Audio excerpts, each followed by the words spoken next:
السلام علیکم ورحمۃ اللہ وبرکاتہ۔ دوستو، ہماری بات چل رہی تھی پیارے نبی صلی اللہ علیہ وسلم بچوں کے ساتھ۔ نبی کریم صلی اللہ علیہ وسلم بچوں کے ساتھ جھوٹ کو بالکل پسند نہیں کرتے تھے، جیسا کہ آج کل ہمارے معاشرے میں بچوں کو بہت سارے معاملات میں جھوٹ بول کر اپنی بات منواتے ہیں۔ کبھی کھلونے لانے کا وعدہ کرتے ہیں، کبھی مٹھائی لانے کا وعدہ کرتے ہیں، کبھی گارڈن لے جانے کا وعدہ کرتے ہیں۔ الغرض ان میں اکثر وعدے جھوٹے ہوتے ہیں۔ آئیے ہم دیکھیں اللہ کے رسول صلی اللہ علیہ وسلم نے اس سلسلے میں کیا ہدایت فرمائی ہے۔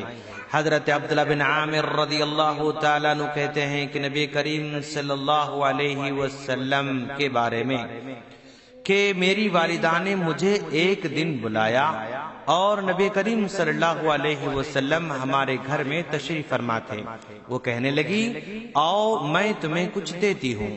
تو نبی کریم صلی اللہ علیہ وسلم نے میری والدہ سے کہا، آپ انہیں کیا دیں گی؟ میری والدہ نے کہا، اللہ کا رسول میں انہیں کھجور دینا چاہتی ہوں۔ تو اللہ کے رسول صلی اللہ علیہ وسلم نے فرمایا، اگر آپ انہیں کوئی چیز نہ دیتی تو آپ پر ایک جھوٹ لکھ دیا جاتا۔ یہ ابو داؤد کی روایت ہے۔ ذرا دیکھیں آپ کہ اللہ کے رسول صلی اللہ علیہ وسلم نے اس واقعے میں جھوٹ بول کر بچوں کے احساسات سے کھیلنے سے خبردار فرمایا ہے۔ اسی طرح جب آپ صلی اللہ علیہ وسلم بچوں کو دیکھتے تو ان کے ساتھ نرمی سے پیش آتے اور ڈانٹ ڈپٹ بالکل نہیں فرماتے، جیسا کہ عمر بن ابی سلمہ رضی اللہ تعالیٰ عنہ کہتے ہیں کہ میں نبی کریم صلی اللہ علیہ وسلم کے گود میں ایک بچہ تھا اور میرے ہاتھ برتن میں بے جگہ پڑتے تھے، کبھی میں ادھر سے کھاتا کبھی ادھر سے کھاتا۔ تو اللہ کے رسول صلی اللہ علیہ وسلم نے مجھ سے کہا، اے بچے، اللہ کا نام لو اور اپنے سیدھے ہاتھ سے کھاؤ اور اپنے سامنے سے کھاؤ۔ راوی عمر بن ابی سلمہ رضی اللہ تعالیٰ عنہ کہتے ہیں کہ اس کے بعد میں زندگی بھر ان تعلیمات پر عمل پیرا رہا۔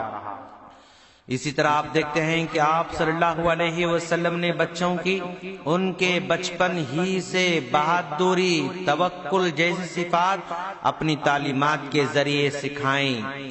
آپ صلی اللہ علیہ وسلم مختلف طریقوں سے بچوں کو اعلیٰ معانی و مفاہیم کے تدریجی گھونٹ پلاتے تھے۔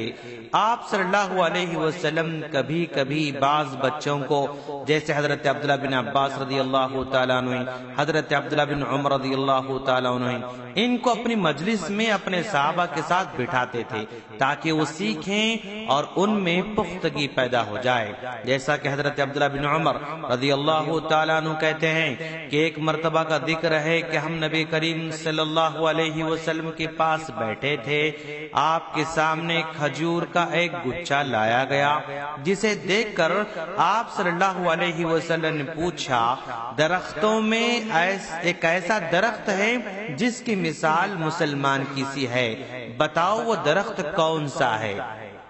تو میرے دل میں خیال آیا کہ میں کہہ دوں کہ وہ کھجور کا درخت ہے، لیکن کم سنی کی وجہ سے میں شرما گیا اور خاموش رہا۔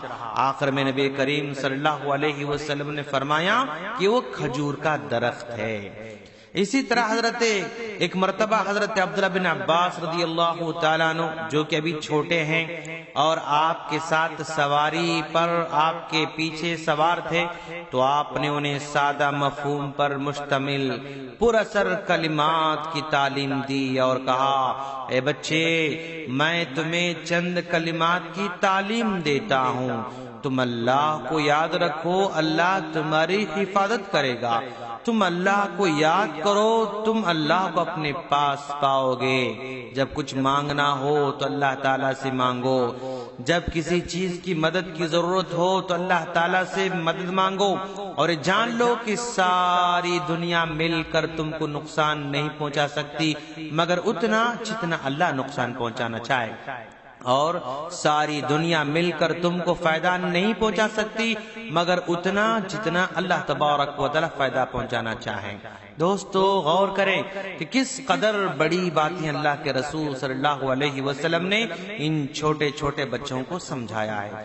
اور آپ صلی اللہ علیہ وسلم بچوں کے احترام اور ان کی قدر کے سلسلے میں اس قدر اہتمام فرماتے تھے کہ کبھی بڑوں کی مجلس میں بچے شامل ہوتے، آپ صلی اللہ علیہ وسلم بڑوں کے مقابلے بچوں کو ترجیح دیتے تھے۔ جیسے حضرت سہل بن سعد الساعدی رضی اللہ تعالیٰ عنہ کہتے ہیں کہ اللہ کے رسول صلی اللہ علیہ وسلم کے پاس دودھ پینے کے لیے ایک پیالہ لایا گیا، آپ نے اس پیالے سے دودھ نوش فرمایا۔ آپ کی داہنے جانب ایک لڑکے تھے، یعنی حضرت عبداللہ بن عباس رضی اللہ تعالیٰ عنہ بیٹھے ہوئے تھے، اور آپ کے بائیں جانب عمر رسیدہ لوگ بیٹھے ہوئے تھے۔ آپ نے اس لڑکے سے پوچھا، میاں لڑکے، تم اس کی اجازت دیتے ہو کہ پہلے میں یہ پیالہ عمر رسیدہ لوگوں کو دوں؟ تو انہوں نے کہا، اللہ کی قسم، اللہ کا رسول، میں اپنا حصہ جو آپ کا جھوٹا مجھے ملے کسی کو دینے میں تیار نہیں ہوں۔ آخر میں اللہ کے رسول نے پیالہ اسی بچے کے حوالے کر دیا۔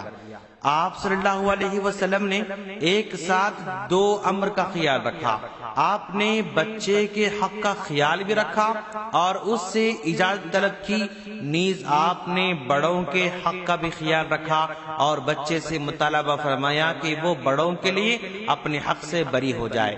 جب بچہ اپنے موقف پر ڈٹا رہا تو آپ صلی اللہ علیہ وسلم نے بچے کو نہ ڈانٹا اور نہ سختی کی، بلکہ اسے اس کا حق دے دیا۔ دوستو، ان تمام باتوں سے پتہ چلتا ہے کہ آپ صلی اللہ علیہ وسلم نے بچوں کا خود بھی خیال رکھا اور امت کو بھی اس کی بھرپور تعلیم دی ہے۔ ہم اللہ سے دعا کرتے ہیں کہ باری تعالی ہمیں بھی اپنے بچوں کے ساتھ بہتر سلوک کرنے کی توفیق عطا فرما، آمین۔ السلام علیکم ورحمۃ اللہ وبرکاتہ۔